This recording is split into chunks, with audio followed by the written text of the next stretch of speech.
اس فقہ حنفی کے دوران کیا کیا گل کھلے ہیں وہ میں چاہتا ہوں کہ آپ کو بتا دوں اچھی طرح۔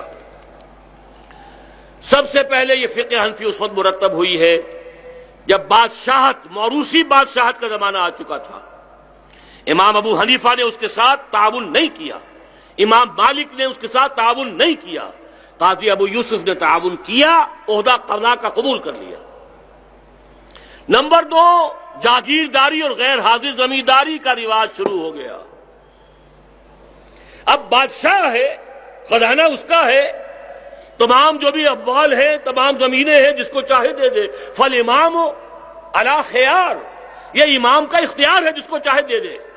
نہیں، حضرت عمر کا فیصلہ تو یہ تھا رضی اللہ تعالی عنہ، تمام مفتوحہ ممالک کی زمینیں خراجی ہیں، کسی کی ملکیت نہیں ہے، ان سے خراج لیا جائے گا، اور اس درجے احتیاط کوئی مسلمان ان سے زمین خرید بھی نہیں سکتا، اس لیے کہ ظاہر بات ہے مسلمان حاکم ہے، یہ محکوم ہے، چاہے وہ فارسی ہوں یا رومی ہوں، تو دباؤ میں کم قیمت میں بھی خرید سکتے ہیں۔ مسلمانوں کو روک دیا گیا تم زمین نہیں خرید سکتے، خریدیں گے بھی کیسے؟ ان کی ملکیت ہی تو ہے ہی نہیں، وہ تو مسلمانوں کی اجتماعی ملکیت ہے، نیشنلائزڈ۔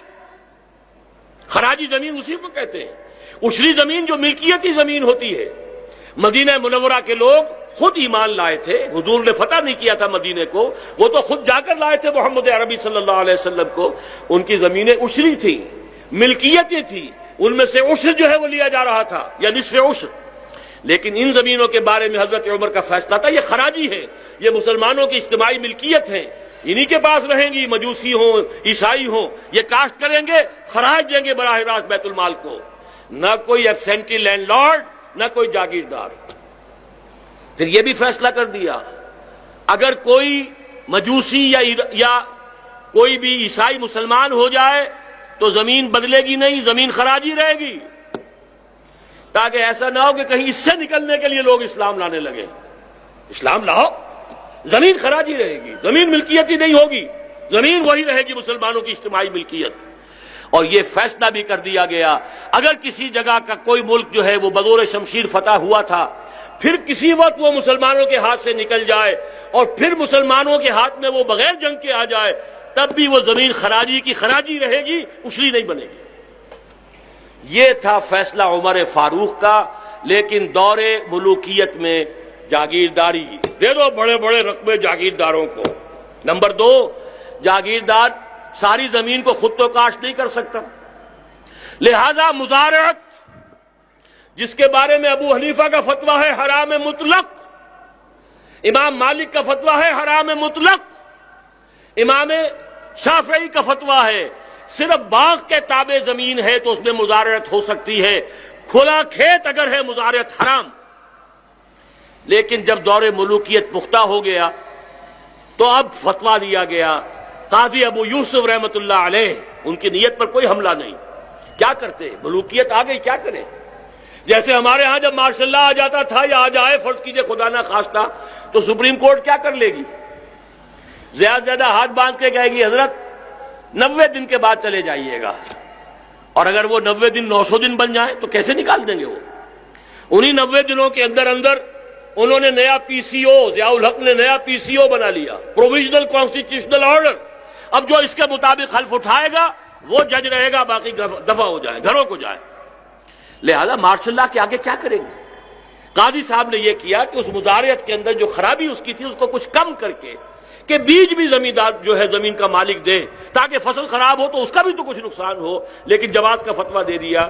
یہ جاگیرداری اور غیر حاضر زمینداری یہ دور ملوکیت کی پیداوار ہے۔ اور سن لیجئے، دور ملوکیت کی فقہ میں چور دروازے سے سود بھی داخل ہو گیا۔ وہ جو اقبال نے اپنی مشہور نظم ابلیس کی مجلس شورا میں کہا ہے، ابلیس کی زبانی کہلوایا ہے، جانتا ہوں میں یہ امت حامل قرآن نہیں، ہے وہی سرمایہ داری بندے مومن کا دین۔ جانتا ہوں میں کہ مشرق کی اندھیری رات میں بے ید بیضا ہے پیران حرم کی آستین۔ یہ جو سرمایہ داری اور سرمایہ پرستی، کب ڈوبے گا سرمایہ پرستی کا سفینہ؟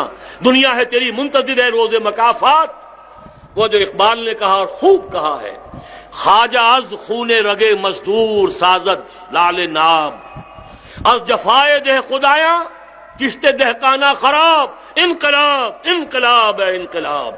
سرمایہ دار نے مزدور کے خون سے، جو اس کی رگوں میں سرخ خون دوڑ رہا ہے، اس سے وہ لال پری کشید کی ہے، جو شام کو بیٹھ کر پیتا ہے کلبوں کے اندر یا گھر میں شراب پیتا ہے لال پری، وہ کہاں سے آئی ہے؟ یہ مزدور کی رگوں کا سرخ خون ہے۔ اور یہ دہ خدا، یہ جو زمیندار اور جاگیردار ہیں، ان کے جور و جفا کی وجہ سے کاشتکار ہاری کسان کی کھیتی بگڑ گئی ہے۔ انقلاب ہے انقلاب، انقلاب آنا چاہیے۔ تو یہ جان لیجئے دو ہیلوں کے ذریعے سے بیع مؤجل، بیع مرابحہ، یہ باتیں اب آپ کو سمجھنی ہوں گی، اس کے بغیر باتیں سمجھ میں نہیں آئیں گی، ہوائی باتوں سے بات نہیں ہوگی۔